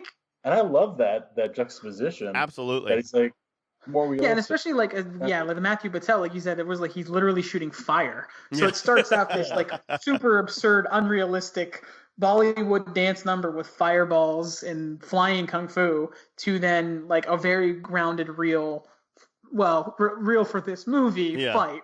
and then turns into a really cool sword fight. Like honestly. Yes. So. And it's cool too because then you get like a different, like it makes each fight unique. So it's not each fight is just like let's punch each other. Yeah. Every fight is completely unique, and everything looks like a triangle too, which is the coolest thing. Like there's so many uses of like the triangle of like the Trinity thing. You know, it was like Scott, where it's Scott, Gideon, and Ramona, or like what you were saying, Knives, Scott, and Ramona. Or you know, and like the whole thing, and then also it's like there's a triangle of Knives, Ramona, and Gideon because Knives is mad at Gideon and Ramona for hurting Scott. Like it's crazy. Yeah, exactly. Knives is going after Gideon and and Ramona in that sequence. Yeah. And like when he comes back, it's great. But right before she comes, she's like, "Knives, I know you're in here. Don't attack Ramona or something." Yeah. I heard you. Stop her. Yeah. She's like, it's like you broke the heart that. Like broke mine or something. Yeah. You broke the heart that broke mine. Yeah. So many great lines in this film. But then that second time around, like the first time they're confronted with Scott's confronted with the fact that he cheated on both of them with the other. And then the second time around, he actually apologizes for that fact. Like, and it's really like, yes, that's self-respect. It matters. And then Scott and Knives get a nice DDR Dance Dance Revolution or the Ninja Revolution callback, which I like when they're fighting. Which I like that ending more than the comics because he becomes a big monster in the comic, I believe. And doesn't Gideon also have like the frozen, like all of his exes or something frozen in like cryogenic tubes or something? Something like that. I need to reread it. They come down. It's just like almost like too much is going on. Yeah. And you're taking away from this being about these characters. Exactly. It's about a connection between them. You don't. Yeah. And like like we already know Gideon's crazy because he's a chip, but you know, and he's a sociopath. But so like like what you're saying is we don't need more. But I just I love it. And then I don't know if we're like if you're ready for it yet, but it's like that the Nega Scott thing. Oh yes, the Nega Scott. Perfect time for Nega Scott, which is just the great, the video game cliche. So it's like that kind of thing in Mortal Kombat where you have Scorpion, you have Sub-Zero. Because especially back in, the 80s, it was so much easier and cheaper. You could have another, without creating a new character model, you just change the colors on him and tweak his powers. It's a dude character. It's the same guy. Yeah. It's the same exact look, and just one shoots ice and one shoots like darts or something. And so the evil version of the character, it's a cheap way to get another character in a game, and often you have to fight that other version of your character in fighting games. So the Nega Scott moment where, it's very dramatic and Scott is left with just him and Nega Scott as Knives and Ramona together go up the elevator and they're waiting and it just cuts to like the black and then the door opens and outcome. I respectfully disagree. I think it's specifically a reference to Adventures of Link. The very last boss is a shadow version of yourself. Yeah, I think it's that's actually that. exactly what it is. Is exactly what that is, though. Because in the book they actually fight. In this one, of course, they don't. And I love it. I love the fight that they. I love it. Like I love it. They come back and they talk about reference to a video game I never played. Yeah, they come out and they talk about French toast of all things. Yeah. That guy's great. We're gonna have brunch. Yeah, we're gonna have brunch next week. But I love it so much. I think it's so brilliant. Like, because I think that's the other thing. It's just a great turn on that moment too, where like because your expectation is that they now need to fight, and just from a audience point of view, we don't really need to see another fight. Well, Scott doesn't need it. The characters don't need it. Yeah. That's the thing. It's like because Scott has earned the self-respect, and he actually knows that he's a piece of shit. Like if he fights himself, that makes no sense because he already knows. He was like, I know you're bad. I'm just as bad. And that's why I think they don't fight because like they're just like, yeah, we suck. It's kind of like in that moment, like that's the sequence where like all three of those characters grow up. Yeah. Like Ramona grows up, Knives definitely grows up, and Scott grows up. Like it's a moment where they're all like, okay, we grew up here because of this. So any other thoughts about sort of the end sequence before we talk about the end? I mean, we're at like at the end. Yeah. I mean, we could just jump on that, which we Tyler sort of hinted at it. I mean, yeah, we are there. I mean, I like both endings. I'm fine with either. He shot it because. So here's the thing: is that yes, the book was not out yet, but Brian Lee O'Malley told him how the book ended. Like he told him how it ended because you have to know. But Edgar Wright wanted Knives to win. Edgar Wright wanted Michael Cera or wanted Scott Pilgrim to be with Knives. That's how he felt was the better story. But of course, and then of course, the book came out. Everybody really because he was also worried that people wouldn't like the ending in the book, so they shot it and as a definite ending. And then the book came out. And everybody loved that he was with Ramona still, and so he called up. I forgot her name, and she's phenomenal. But Knives, and she was like, "Yeah, we have to reshoot this." And she goes, "Okay, good. I hated that ending." And Ellen Wong. Ellen Wong. But like, yeah, and I think they even talked about it at Comic-Con. or something like that, and or maybe that was another screener. It was a very late change. It was a very late in the game kind of change for them. Yeah, it was part of the reshoots. I think they didn't, and that movie didn't have a lot of reshoots because it didn't have that big of a budget to begin with. But yeah, that was the one thing that they had to reshoot completely. So I'm glad he got with Ramona because the whole journey is him fighting for Ramona and himself. So if he did earn self-respect and he did go through this entire thing, it wouldn't have made a lot of sense for him to not be with her, because Knives again is a high schooler. But that's also might be she's still in high school. That might also be a different. What. That also might be a different thing in Canada. I don't know. I really don't know. But I mean, I don't. And so I like Ramona. I like the ending. I think it's they go through the door. They go through the infinite space door, and they live happily ever after. It's a weird thing for me where I kind of feel that, like, I think Tyler said, either ending kind of works at that point. Yeah. Like, at that point, you kind of accept that he could be with either one because it's, like, a more informed decision. And it's not about what it was about before, where it's not about the quest to get Ramona, or it's not about how awesome he is to Knives anymore. It's just about, like, being happy with someone. And I think that either ending works. Like, when I first saw it, I know that Judy and I talked about it, and she, obviously relating to that Knives character, really, because Judy's kind of shy and quieter, and like the Knives, and like, geeked out over NSYNC the way Knives geeked out over Sex Bomb, and so she related to that character much more than Ramona. So she connected with Knives, and obviously wanted Scott to be with Knives for that reason. Yeah. So it's interesting because I always thought, like, there could be like a third version of the ending where nobody ends up with anybody, and they're all like, you could like literally have three people walking off in different directions. I don't know from an audience point of view if that would have been satisfactory. Yeah, I know, right? But at the same time, from a story, I watched all those fights for that. No. From a storytelling point of view, though, you know what I mean. In terms of the character resolution, they're in a place where, hey, I'm okay. I don't need this person to be okay because, like, I've been married now. You wanted like my wife doesn't. You wanted like a David Lynch ending where Scott just like shoots himself in the face like right there, and then credits. Like the original ending, The Clerks. Yeah, where all of a sudden the guy comes in and shoots Dante in the face when he robs the place. Like, that doesn't quite fit the tone of the movie. Not quite so dark in that, if anything. But I'm saying I do think the most appropriate ending, though, that said, is still with Ramona. Because it's a story, it's a quest, just in video game terms, right? Yeah. It's a quest for that girl, and that's what the prize is. And he's earned her, and they both matured through the process, so it makes sense. So, yeah, like I'm going for the desperado ending. He walks off into the desert and crawls into a hole and dies. Shoots himself in the face. I'm just kidding. No. What about you, Paul? Yeah, I love the ending. I think it's perfect in terms of the storyline, and part of me kind of wishes he ends up with knives.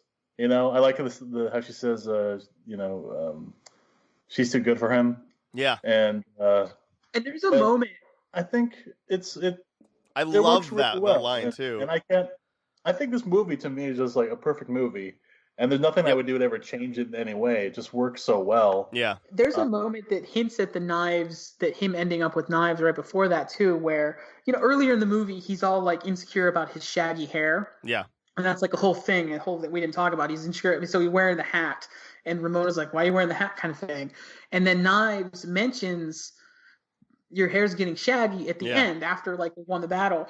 Your hair's getting shaggy, you need a haircut. And then it cuts to him with that hat on. And he's like insecure. So it kind of shows you that, it's flipped where he's not the confident one with Knives. So it kind of like that was like a little thread that maybe he would go in that direction because that's how he was with Ramona. Yeah. So essentially now Knives is now desirable to him in a way that she wasn't before. So that was those both also happened in the comic as well. I think that was the whole thing was like to throw people off because a lot of people before the comic came out, a lot of people who actually were reading the comics were speculating he was going to be with Knives. So I think that possibly, because I actually never read into that, honestly. I just thought it was just funny because it was talking about how much of a piece of shit and how insecure he was. And then when he got the self-respect, like that kind of fixed it. And then of course he reversed back one mention. I think it was less though about like showing Scott's insecure as it was about showing that Knives is now confident. Yes. Yeah. It was more about, at least that's the way I took it. Yeah, no, absolutely. Yeah. So I want to pose a question to both of you. If you were Scott Pilgrim at that moment, would you choose Ramona or Knives? Ramona. I guess Knives. I mean, if I'm gonna be honest, I would pick Knives. I think I would pick Knives. That's my answer. Knives is safe, but I feel like Ramona fits in with Scott's lifestyle. I think she fits in with his friends. I think she fits in with what he wants, what he actually wants. Because he wants to be, a guy who just gets by with life. Or Knives probably doesn't. And, that's why I like Ramona. Because Ramona and Scott just both want to, they just want to get by and be happy. And that's all they care about. Where Knives has a whole future. The question wasn't who would Scott pick. It was who would you pick? Oh, okay. Josiah picks Knives. So I think that's the difference. Because I totally agree with what you're saying about the character of Scott. Yes. You know what I mean? In this hypothetical, can we make Knives like 20? Yeah, that's fine. Okay. She's like turns 18 the next day. Okay. The thing is like I would pick Knives then because Knives is full of life and awesome, and I think she fits in with my personality. And also, you're a statutory rapist. No, oh my God. You need to cut that one out. I'm gonna cut that out, Tyler. That was brutal. We also said 18 or 20. I said 20. That was a punch in the dick right there. I know, damn. I said 20 too. I said 20. Y'all said 18. So if anything. Wait. The guy who I would take Knives. I shared how I essentially I kind of basically dated a 17-year-old when I was 21. What were you thinking about you guys right now? Wait, what were you saying, Paul? Oh, I mean, for me, I would pick Knives because I felt that Knives really cared for him, really cared for Scott, really loved him. And then I noticed and this is, I was watching High Fidelity, and there's a lot of similarities with this movie with High Fidelity. Really? In that, Yeah. like, John Cusack as Rob Gordon, he goes and confronts his evil exes, or I mean, not evil exes, but he confronts his exes, Yeah. top 5 list, because he wants to win his girlfriend back. And music is a And big part of it the realization, too. like, what's that? And music's a big part of it too. Oh yeah, exactly. Music is a big part of it. That's crazy. And he comes to the realization that the woman that's the best for him is the one that has the flaws, Yeah. and not the one that's the fantasy that is in his head that is like unattainable. And in a way, it's like a lot like this movie, and like Knives is probably the best woman for him because she really deeply cares for him. Yeah. Whereas Ona is like the fantasy girl that he like pines for, that maybe isn't the best person because of all her emotional baggage. And so I thought it was interesting that the parallels between those two movies. That's true. That's a good point. Yeah, I would say, to be fair, like, to justify the Ramona like getting with her at the end, though, is that she's grown beyond being who she was. You know what I mean? And like that's part of the point. Yeah, I think within the context of the movie, I think it's perfect. But I think in the context of a person, I think probably Knives would be the better choice. Yeah. Between the two of them. Way less baggage.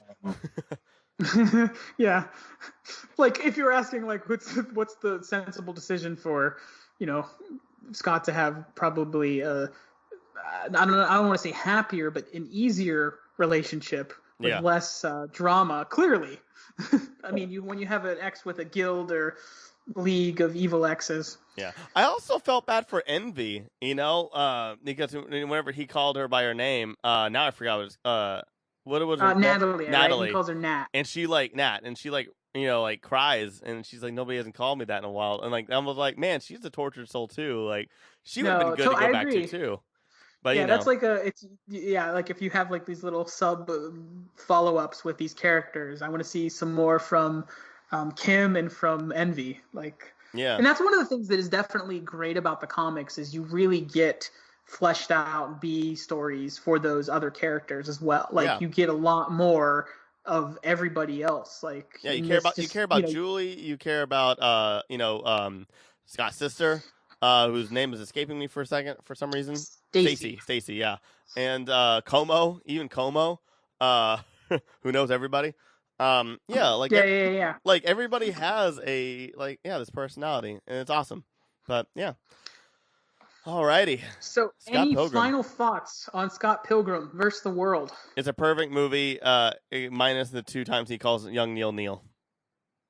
Good job. I didn't notice that, and now I'll never be able to not see those 2 points in the movie, I'm sure. Because that's one thing, like you said, like it doesn't have continuity in terms of like editing and things. It's the flow is just so brilliant. Like I think watching it again, I really appreciate much more that aspect of it, how everything just flows through the movie. It just constantly, beginning to end, it just goes so beautifully. Yeah, I actually have a theory, and I want to know if I ever get to meet Edgar Wright again, I would totally ask him. I'll be like, hey, was it a reshoot or maybe a last-second addition because you had just been told by Brian Lee O'Malley that he dubs young Neil as Neil, and you just did it at the end, and then you... Yeah.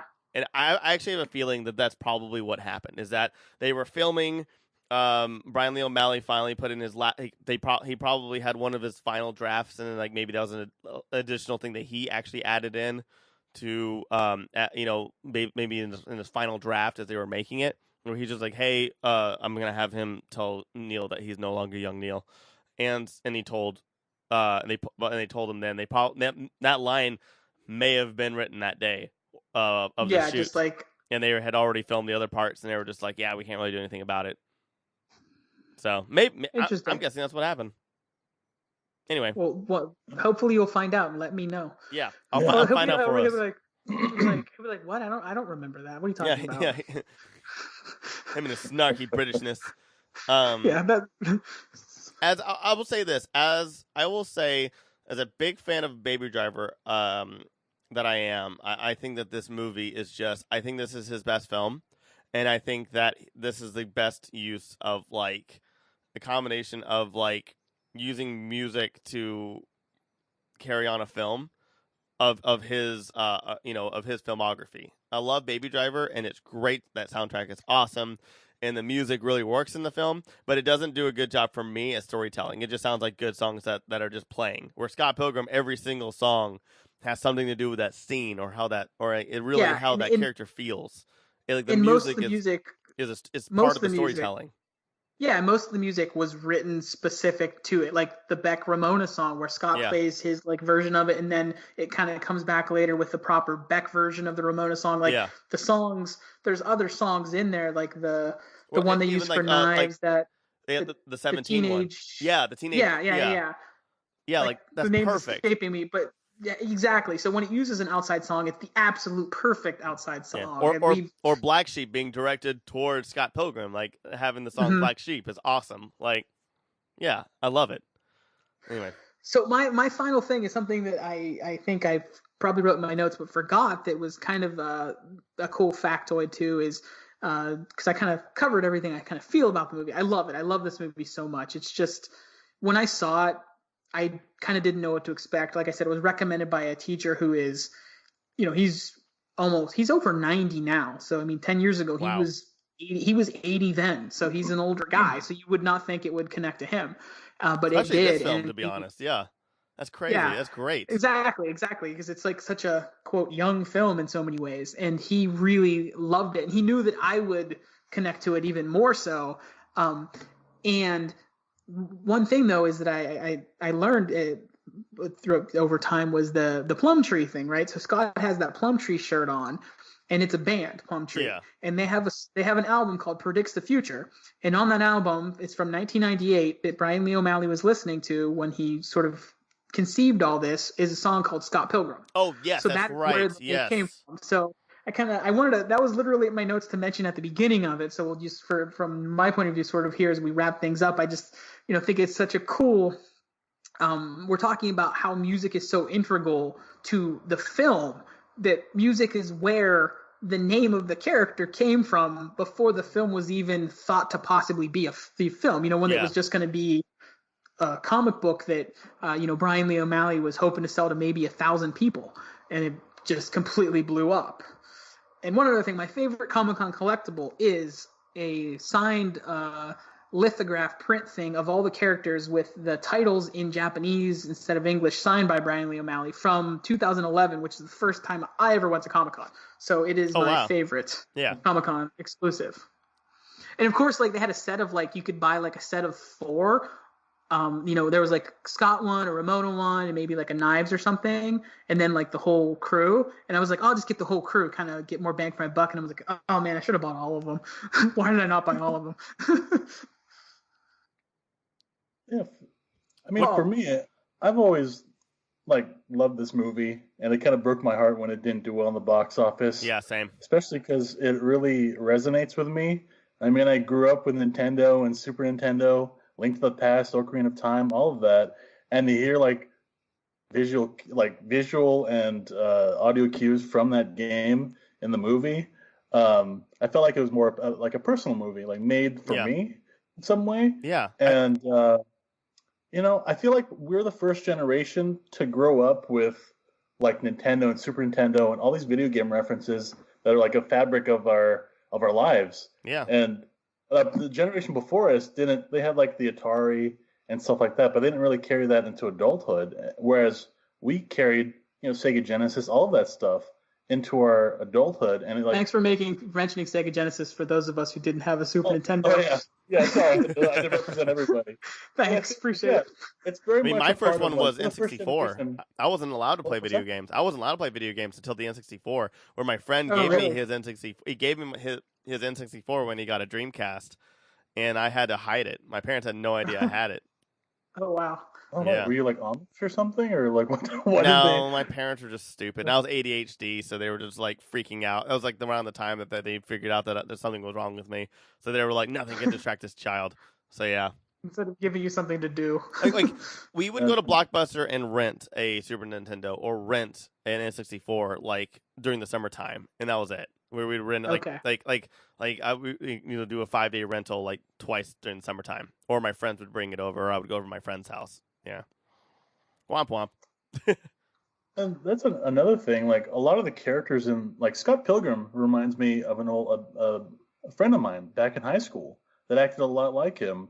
Like certain characters in the movie really like I see reflected in my life during that time, and so it's not often that you see a movie that like resonates so well with like my life during that time. Yeah. And so when I first saw the movie, I was like 29, and I was kind of moving into my 30s and kind of like you're kind of lost. Yeah. Yeah, I was like, oh, what am I doing? I'm turning 30 and like kind of contemplating my mortality and all that stuff. This came out 2010, right? Yeah, 2010. Man, I was 21. I saw this. Man. You were like, and how about that? You were Scott Pilgrim when it came out, Tyler, and Paul and I were. I'm a year younger than Paul, so I was 28 at the time. But those are different. It's interesting. You were at one, and Paul and I were at a different one, where it's like different transitions in your life. A transition into that college age into adulthood, which is where Scott is. They're in that transition from your 20s into your 30s. That's those different transition points. And I think the movie really reflects that, because at the end of the movie, it's like, this is the mid-20s version of Scott. He's not that kid anymore. Yeah. So, which now that I say that, when I say that exactly, I'm like, yeah, he shouldn't be with Knives. Because like, yeah, I mean, it's a very the mid-20s Scott versus Knives is just because Knives changed into that young, like what Scott was. That's her transition, so she's just going into that phase. Maybe, I feel like they walk their separate ways. 10 years later, they can be together. I know. I feel like Knives transitioned from being shy and dependent to independent and knowing who she is, and like a little bit of self-recognition. I think that's what I got. She's more assertive, definitely. Yeah, like she's kind of more into her own. And I don't mean to imply she's becoming Scott. I mean that sort of phase of life that Scott was in. So. Oh, got it. Okay. Yeah. Awesome. Well, I think this has been a fun first episode. I like this. This is fun. Super fun. I love it. Yeah, I forgot we're doing this for a purpose of podcast. If I didn't have notes, I wouldn't have known that. So thank you guys for joining us. Thank you to Tyler and Paul for being here with us. Yeah. Thank you for listening wherever you are, whoever you are. Thank you so much for your time. Time is a precious and valuable gift. I thank my friends Tyler and Paul for their time, and I thank you listening for your time. Appreciate it a great deal. And before we go to the outro, where can they find your y'all stuff? What do y'all want to plug? So you can find me at Josiah is Right, most frequently on YouTube. Josiah is Right on Twitter as well, and Instagram. Just Josiah is Right, W-R-I-T-E, as in writer, so make sure you don't spell it like right as in correct. So Josiah is W-R-I-T-E Right on YouTube, most frequently. You will find me in my apartment being bored out of my life because of this coronavirus nonsense, watching movies. I'll probably rewatch Scott Pilgrim again. I've been in a couple of Josiah's videos. Yes, Paul has been. As a guest host. And I think, how long ago did they do the gathering? Like a couple years ago. I think it's some old episodes from like 2015 or something. We don't even have that show anymore. We've completely new shows now. Except for Indie Comics is the only one that's still around. Well, we're happy to be part of a new era, right, yeah. Paul? Yeah. Paul and I are happy to do this because we've been talking about this. Paul and I have, since we did that YouTube stuff together, and we really wanted to bring Tyler in, and we're glad that Tyler invited us to the Grand Geek Gathering network, and it's just fun. I'm glad we're finally doing it. Me too. This is awesome. We waited too long, but I'm glad we didn't let international pandemics stop us from finally doing it. So. Heck yes. Yeah. And all fuzzy inside. Like, it's nice to see you both.